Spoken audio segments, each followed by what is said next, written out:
여러분이 잘 아시는 것처럼 예수님이 가장 사랑하는 가정이 하나 있습니다. 그것이 바로 예루살렘에 가까운 베다니에 있는 나사로의 가정입니다. 나사로, 마르다, 마리아 세 자매가 있는 그 가정인데 예수님께서 그곳에 자주 출입하면서 사랑을 많이 받고 귀한 시간을 지냈습니다. 그런데 예수님께서 계시는 곳에서 소식을 들었는데 가장이 되고 생활에 책임을 지는 나사로가 병이 들었다는 겁니다. 그런데 예수님께서 그 병이 들었다는 소식을 듣고도 가까이 가지 않고 또 멀리서라도 원격으로 치유하시지도 않고 성경적으로 보면 죽을 때까지 기다립니다. 왜 그랬을까? 그렇게 사랑하는 가정이 있는데 그런 질문이 하나 생기고, 또 하나는 그가 죽고 난 다음에 예수님께서 그곳으로 가십니다. 제자들이 말합니다. 지금 유대인들이 당신을 돌로 치려 하는데 어떻게 그렇게 위험한 곳을 가려고 그러십니까? 그런데 예수님께서 그곳에 가십니다. 왜 그랬을까? 그것도 하나의 의문입니다. 저는 오늘 여러분들이 읽으신 이 본문을 통해서 여러분들에게 제목은 나사로 때문에, 그러면서 이 본문에서 여러분에게 제가 두 가지의 말씀을 드리려고 합니다. 하나는 뭐냐면 복음에서의 우리의 위치는 어떠할까? 복음과 나는 어떤 관계가 있고 나는 그 복음을 위해서 어떻게 사는가 하는 이것을 제일 먼저 생각하면서 말씀을 드리고 싶습니다. 제가 서론적으로 말씀을 드린 것처럼 예수님께서 나사로를 왜 멀리서 병을 안 고치시고 그냥 죽도록 내버려 두셨느냐? 그리고 그가 죽고 난 다음에 왜 그리로 가셔서 그를 살려내시느냐? 거기는 주의 급하신 뜻이 있지 않으려 그렇게 생각을 합니다. 바로 그것은 일반적인 생각으로 말씀드리면 어쩌면 병의 고침을 받는 것보다는 죽은 자를 살리는 역사가 더 놀랍기 때문에 주께서 그렇게 행하시다고 저는 그렇게 생각을 합니다. 만약에 멀리서 병을 고쳤을 때 나사로가 나았다 그러면 뭐 어쩌다 나았겠지, 약을 좋은 거 썼겠지, 때가 되니까 나았겠지, 그런 정도로만 생각할 것인데 그가 죽었을 때에는 희망이 사라졌고 끝이 되었습니다. 그런데 그를 살려내십니다. 살려내신 것은 그 예수님의 의도가 있습니다. 그 바로 뭐냐면 병든 자를 고치시는 것보다는 죽은 자를 살려낼 때에 사람들이 더 확신할 수 있습니다. 놀라운 역사다. 어떻게 죽은 자가 살아나느냐 하는 그런 생각, 그런 자세를 가지기 때문에 그 예수님의 기적은 어떻게 보면 모든 믿음에 있어서 극대화를 요구하신지도 모릅니다. 단지 병을 고치면 그저 나을 수 있었겠지, 다 그렇게 낫더라, 그렇게 말할 수 있지만은 죽은 자를 살려내실 때에 그가 어떻게 앞으로 더 효과적으로 복음의 역사자가 될 것이냐 하는 것을 우리가 생각하는 것입니다. 오늘 여러분이 본문 읽으셨죠? 나사로 때문에 예수를 믿는 자가 많았더라. 어떤 나사로인데요? 그는 죽었다가 살아난 사람입니다. 그렇기 때문에 사람들에게는 놀라운 기적이고 그 기적을 생각할 때마다 나사로 우리도 저렇게 살아날 수 있지 않느냐, 예수를 믿자 하고 예수에게 동조하는 유대인들이 많았기 때문에 저들은 예수를 더욱더 죽이려고 그랬고 나사로까지도 죽이려고 그랬습니다. 이것이 오늘 본문의 내용입니다. 그런데 오늘 중요한 것은 우리는 나사로처럼 육신적으로 죽진 않았습니다. 아까 목사님이 여러분들하고 같이 구호로 외친 것처럼 우리는 부활을 믿습니다. 우리의 죄를 속하시고 우리가 부활한 것을 믿습니다. 그러나 그것의 육적인 부활은 아직까지도 우리에게 오지 않았습니다. 어느 누구도. 그러나 우리가 더 놀라운 부활의 역사를 체험한 것은 죄 가운데서 죽을 인생이 살아났다는 것 자체가 놀라운 부활입니다. 우리는 죽을 수밖에 없는 인생이지만은 주께서 우리를 살려내셨다는 것, 사망의 권세를 이기시고 우리를 구원하셨을 때 그것이 바로 우리에게는 영적인 부활이고, 그렇다면 영적 부활을 가진 우리는 나사로처럼 얼마만큼 복음을 위해서 헌신할 수 있었느냐 이것입니다. 예수 믿어서 죄 사함 받고 구원받아 부활의 영광에 참여한 우리들이 오늘 정말 복음을 위해서 우리는 어떤 그리스도인이 되어졌나는 이것입니다. 나사로 때문에 예수 믿는 자가 생겼어. 그렇다면 여러분 때문에 예수 믿는 자가 생기고 여러분 때문에 주의 영광이 나타나고 여러분 때문에 하나님의 영광이 크게 나타난다면 얼마나 위대한 일입니까? 바로 그것을 우리에게 이야기하는 것입니다. 제 자신에게 물어봅니다. 김 목사, 너 때문에 예수 믿은 자가 몇 명이나 되겠느냐? 오늘 우리는 우리 스스로에게 질문하고 대답해 볼 수 있어야 됩니다. 우리는 부활을 믿습니다. 그럼 부활을 믿는 사람답게 우리는 정말로 주의 영광을 나타내고 얼마나 헌신하며 살았을까? 여러분 때문에 예수 믿는 자가 생겼고 여러분 때문에 영향을 받아서 나도 인생을 이렇게 살아봐야 되겠다는 결단을 얼마나 줄 수 있었을까 하는 그 이야기입니다. 그렇지 않으면 부끄러운 부활의 사람들입니다. 초대 교회에 교부가 있습니다. 일반적으로 이야기할 때 예수님의 제자를 우리는 사도라 말합니다. 그 사도들이 가까이 하고 훈련을 시키던 사람을 우리는 속사도라 그럽니다. 그 속사도와 함께 신앙생활하고 어쩌면 제자처럼 길러냈던 사람을 교부라 그럽니다. 그러니 한 단계로 이야기할 수 있는데 그 교부 가운데 터툴리안이라는 분이 있습니다. 2세기 때의 신앙의 큰 지도자입니다. 그는 그런 이야기를 합니다. 예수님이 세상을 떠나시고 난 다음에 그 200년 동안 기독교는 놀랍게 번졌는데 그것은 바로 예수를 믿는 사람들이 그들의 사는 모습을 보고 그들이 죽음 앞에도 어떻게 서 있는지를 보고 그들은 예수를 믿기 시작했다는 겁니다. 예수 믿는 자가 사는 것을 보고 예수 믿는 자가 어떻게 죽음 앞에 당당히 서 있는지를 보고 예수를 믿게 되었고 복음이 확산되었다고 그럽니다. 그렇다면 여러분들은 어떤 모습으로 오늘 이 시대를 삽니까? 나사렛 때문에 예수를 믿는 자가 생겼다고 말합니다. 여러분 때문에 예수 믿는 자가 되고 여러분 때문에 기독교가 확산되고 있습니까? 여러분 때문에 두란노 교회가 부흥하고 있습니까? 오늘 나 때문에 우리는 복음에 있어 얼마만큼 확산을 시키고 그리스도의 영광을 나타낼까 생각해 보지 아니할 수가 없다는 그 말씀입니다. 때로는 우리는 그리스도인으로서도 부끄러울 때가 많이 있습니다. 제가 한번 이야기했는지 몰라도요. 크리스토퍼 콜럼버스처럼 우리는 신앙생활에 있어서도 갈등하고 신앙생활에 있어서도 힘들어합니다. 여러분 크리스토퍼 콜럼버스란 그 이름은 뭐냐? 크리스토퍼란 말은 그리스도를 짊어지고 있다는 것입니다. 다른 말로 하면 크리스찬이란 말입니다. 근데 콜럼버스라는 말은 무슨 뜻을 가지고 있느냐면 콜로니얼, 식민지라는 뜻을 가지고 있습니다. 그리스도인이면서도 식민지, 남의 나라를 점령하고 그 사람들을 식민지 국가로 만들어서 점령하고 그들에게 고통을 주는, 나라를 뺏고 사람에게 고통을 주는 그런 이 식민지 근성이 있는 그런 인생을 자기가 살면서 고민했다는 거죠. 크리스토퍼 콜럼버스. 그럼 우리는 크리스찬 콜럼버스 아닐까? 교회 오면 참 좋은 그리스도인처럼 보이는데 세상에 나가서는 그리스도를 그렇게 나타내지 못하고 사는 성도라면 얼마나 부끄러울까 하는 그 이야기를 말씀을 드리는 것입니다. 우리는 정말 그리스도를 믿는 사람답게 온전하게 사느냐? 나 때문에, 나사로 때문에, 어쩌면 나 때문에 교회가 어려워지고 나 때문에 어느 성도가 상처를 받고 있다면 얼마나 부끄러운지 모릅니다. 고린도전서 4장 16절에 바울 사도는 이렇게 말합니다. 나를 본받으라 말합니다. 나를 본받으라.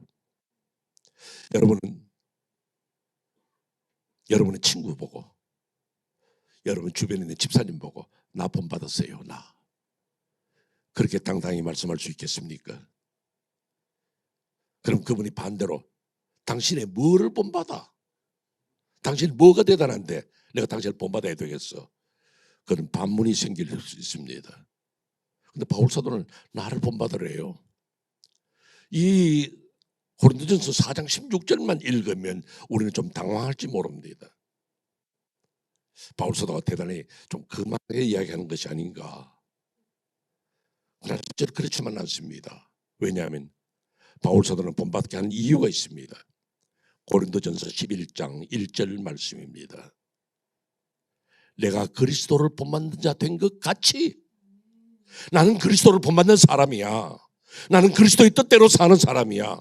나는 그리스도의 말씀 안에서 사는 사람이야. 그러니 나를 본받으라는 겁니다. 왜요? 우리도 그리스도를 닮아가야 되겠기 때문에. 여러분 그런 자세가 되어 있습니까? 어느 누구를 보고서라도 집사님 나 좀 본받으세요. 왜요? 나 그리스도를 본받는 사람입니다. 난 그리스도 안에서 기도의 생활하는 사람입니다. 난 온전히 주님만을 사랑하는 사람입니다. 나 좀 본받으세요. 말할 수 있겠습니까? 정말 여러분들을 볼 때마다 저 사람은 진짜 예수 믿는 사람이야. 저 사람을 만나면 예수 냄새가 나. 예수의 향기가 나. 그런 그리스도라면 얼마나 좋겠습니까? 그러지 못한 것이 불행이고 그러지 못한 것이 안타까운 거죠. 한 크리스찬 청년이 취직하러 나갔는데 어디에 취직이 됐냐면 벌목장에, 저 산속에 들어가서 나무 자르는 벌목장에 취직이 되었습니다. 그러니까 그걸 아는 어른들이 이야기했습니다. 야 자네 벌목장은 굉장히 난폭한 데야. 사람들이 막 살아가는 데야. 그러니까 거기서 신앙생활을 하려면 크리스찬의 모습을 가지고 살려면 참 힘들 거야. 조심해. 그렇습니다. 예, 걱정하지 마십시오. 잘 다녀오겠습니다. 벌목장에 간 지 1년 만에 그가 돌아왔습니다. 사람들이 반가워하면서 그 벌목장에서 어땠어? 괜찮았어? 그때 그가 말합니다. 아무런 일 없었습니다. 저 참 잘 지내고 왔습니다. 그런데요, 그 사람들은 날 크리스찬인 줄도 몰라요. 그러더래요. 이게 비극입니까? 희극입니까? 크리스찬인 줄 모르니까 아무렇게나 산 거예요. 그러니까 그 사람도 아무렇게 사는 거 보니까 크리스찬인 줄 몰라요. 그러니까 자기도 그게 적응해서 산 거예요. 콜럼버스예요. 콜럼버스. 오늘 정말 우리는 그리스도를 짊어지고 있는 자, 그리스도인의 삶을 사는 자, 바로 우리에게 주어진 의무가 아니겠느냐. 그리스도를 짊어지고 그리스도의 향기를 나타내는 아름다운 믿음의 사람들이 바로 이 부활주의를 지나는 성도들, 바로 여러분들이 되시기를 주의 이름으로 축원합니다. 두 번째 말씀입니다. 두 번째 말씀은 그리스도인의 삶을 살자는 겁니다. 앞에서 말씀을 드린 이야기를 그대로 옮깁니다. 바울 사도는 고린도 교회를 볼 때마다 참 안타까웠죠.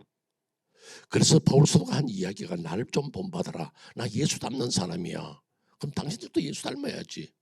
왜냐하면 고린도 교회는 누구보다도 성령의 역사를 가장 많이 체험한 그런 곳입니다. 그런데 신앙적인 성장이 없었어요.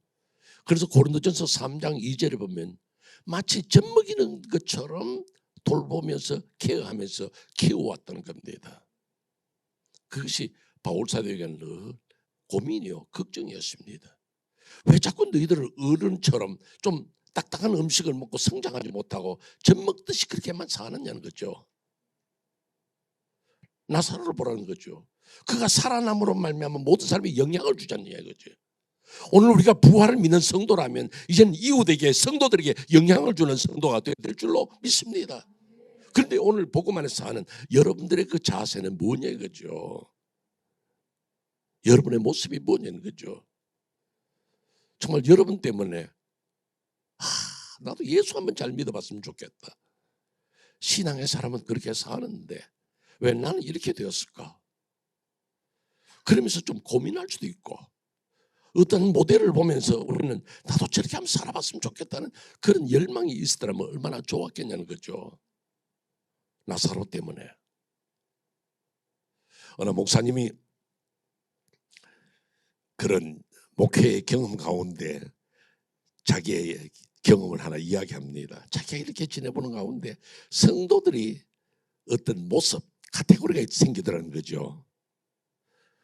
첫째 어떤 성도냐? 그 목사님은 옛날 분이기 때문에 표현을 그렇게 합니다. 달구지에 끌려가는 성도라는 거죠. 달구지라는 건 뭐냐면 소가 끄는 구루마, 수레를 말하거든요. 소가 끌고 가면 뒤에 수레가 줄줄 따라가요. 소가 끌고 가면 수레가 따라오잖아요. 어떤 성도냐? 교회에서 나오십시오. 이리 갑시다. 이렇게 합시다 하면 겨우 끌려가는 그런 사람. 혹시 이 카테고리 속에 여러분이 드는지 안 드는지 보고 나는 아니다 하면 다행이고, 그렇다 그러면 이거 고쳐야 되겠다 생각할 수 있으라고 제가 소개하는 겁니다. 어떤 크리스찬이냐 그죠? 달구지에 끌려가는 수레가 되지 말라는 거죠. 두 번째는 어떤 성도냐? 두 번째는 연과 같은 성도, 카이트. 하늘에 공중에 쫙 떠서 있지만은 줄이 딱 끊어지면 이게 휙 날아가서 나무 가지에 걸리고 땅바닥에 패대기 쳐지는 거. 한때는 예수 잘 믿다고 신앙생활 이렇게 하다가 뭔가 끊어져. 내 기대가 끊어져. 내 친구가 없어졌어. 교회에서 실망했어. 상처를 받았어. 줄이 탁 끊어지고 이 교회 언제 나왔더냐 싶을 만큼 어느 교회로 가버렸는지 어디로 떨어졌는지 몰라. 영과 같은 교인. 여러분 아마 내 안다 그 사람 누군지. 세 번째는 고양이 같은 교인이라는 거죠. 아주 안아주고 달래주고 쓰다듬어주면 좋아가지고 쫄쫄쫄 따라다니다가 뭔가 불편하면 이빨을 드러내고 발톱을 드러내고 칵 하는 거. 교회 왔으다 좋다 이렇게 어울리다가도 뭔가 불편하면 그때부터는 완전히 교회에서 이상한 사람 되어버리는 거. 그것이 바로 고양이와 같은 교인이라는 거예요. 나도 그런 사람 하나 알아. 하나만 있겠어요? 둘도 있고 셋도 있어요. 네 번째, 다섯 종류니까요. 네 번째는 어떤 교인이냐? 풋볼 같은 교인이라는 거예요. 모든 공은 동그랗게 던지면 바로 갑니다. 일반적으로. 근데 풋볼은 이렇게 길쭉 하거든요. 이 탕 떨어지면 어떤 방향에 대해서 이리 튈지 저리 튈지 몰라. 그분이 신앙생활을 잘하고 교회는 열심히 나오는데 언젠가 뭐 저쪽에 가야 되고 언젠가 뭐 저쪽에 튀고 방향을 못 잡아요. 방향을. 그런 사람 풋볼과 같은 교인이더라 하는 그 목사님의 해석입니다. 마지막으로 다섯 번째, 크리스마스 추리에 달린 반짝이는 등불 같다는 거죠. 깜빡 어느 날 좋다가 싫다가 웃다가 싫다하다가 감당을 못하겠다네. 감당을. 오늘 여러분들 어떻습니까? 여러분들 기분 나는 대로 신앙생활 합니까? 여러분들 어떤 카테고리에 들어가고 나는 어떤 교인이 되고 싶습니까? 정말로 우리를 보고 그리스도를 닮았다 말할 수 있겠습니까? 여러분의 모습 속에서 예수 냄새가 난다. 나는 당신을 만나면 예수님을 만난 것 같아. 꼭 예수님이 아니라 그래. 당신은 진짜 예수 믿는 분 맞습니다. 그렇게 할 말 정도는 들어야 되지 않겠어요? 오늘 사랑하는 우리 두란노 교회 성도를 볼 때 너무 감사하고 너무 기쁘죠.